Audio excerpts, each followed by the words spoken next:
Mardi 16 décembre de la troisième semaine du temps de l'Avent. Le sceptre royal n'échappera pas à Juda, jusqu'à ce que vienne celui à qui le pouvoir appartient. La parole de Dieu. Jésus leur dit, Jean le Baptiste est venu à vous sur le chemin de la justice, et vous n'avez pas cru à sa parole. Mais les publicains et les prostituées y ont cru, tandis que vous, après avoir vu cela, vous ne vous êtes même pas repentis plus tard pour croire à sa parole. Le commentaire.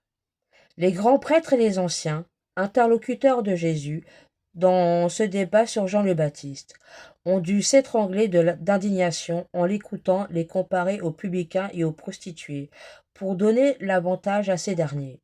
Avec un humour féroce, Jésus ose même suggérer que les plus éminents dignitaires du peuple élu auraient pu se convertir en suivant l'exemple de ces pécheurs publics, qui ont fait bon accueil à la parole du Baptiste.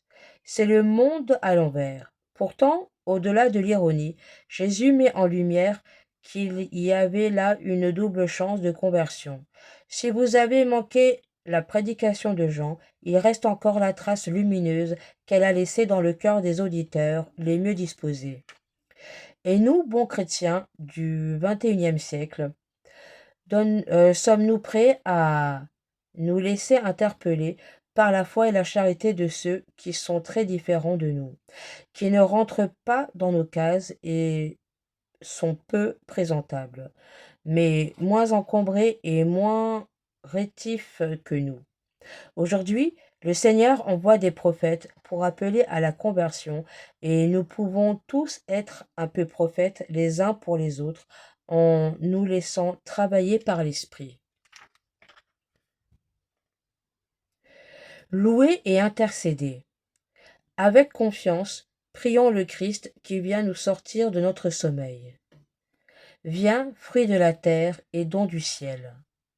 Pour les personnes qui offrent un toit et un repas, béni sois-tu Seigneur. Pour celles qui n'ont pas un lieu pour reposer leur tête, nous te prions. Viens, fruit de la terre et don du ciel. Pour les personnes au service de la dignité humaine, béni sois-tu Seigneur. Pour les personnes fragilisées dans leur corps ou leur cœur, nous te prions. Viens, fruit de la terre et don du ciel. Pour ceux qui sont dans la joie, béni sois-tu Seigneur. Pour les familles endeuillées, séparées, nous te prions. Viens, fruit de la terre et don du ciel. Pour les témoins authentiques de la vérité, béni sois-tu Seigneur. Pour ceux dont la foi chancelle, nous te prions. Viens, fruit de la terre et don du ciel. Avec toute l'Église, prions. Notre Père, qui es aux cieux, que ton nom soit sanctifié, que ton règne vienne, que ta volonté soit faite sur la terre comme au ciel.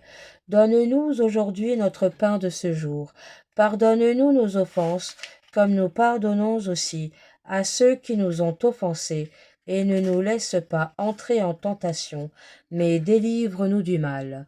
Car c'est à toi qu'appartiennent le règne, la puissance et la gloire, pour les siècles des siècles. Amen. Vivre l'Avent. Les pères de l'Orient ont souligné qu'avec Jésus, la nature divine et la nature humaine ont commencé à s'entrelacer. Avec Pierre Chrysologue, nous pouvons méditer. Ce dont il fait le plus s'étonner est-ce que Dieu se soit donné à la terre ou bien qu'il nous donne au ciel, que lui-même participe à notre chair ou bien qu'il nous fasse participer à sa divinité.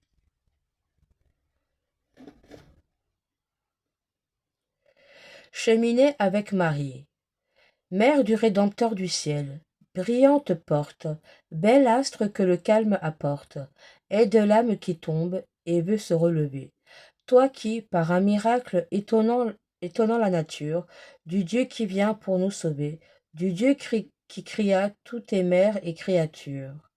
Ô Vierge, en concevant Vierge ayant enfanté, Dieu se comble d'honneur, de grâce et de joie, que par l'ange le ciel l'envoie.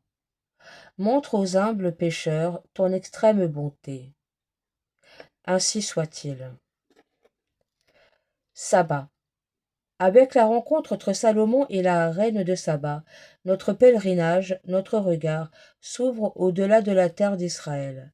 Par cet échange entre un homme et une femme, entre un juif et une païenne, entre les représentants de deux sages, échange qui s'achève par la bénédiction du Seigneur ton Dieu. Le Premier Testament laisse entrevoir le début d'un accomplissement de la promesse faite à Abraham, avant le signe de son plein accomplissement. Donné par les mages venus d'Orient pour fléchir le genou devant le roi des Juifs.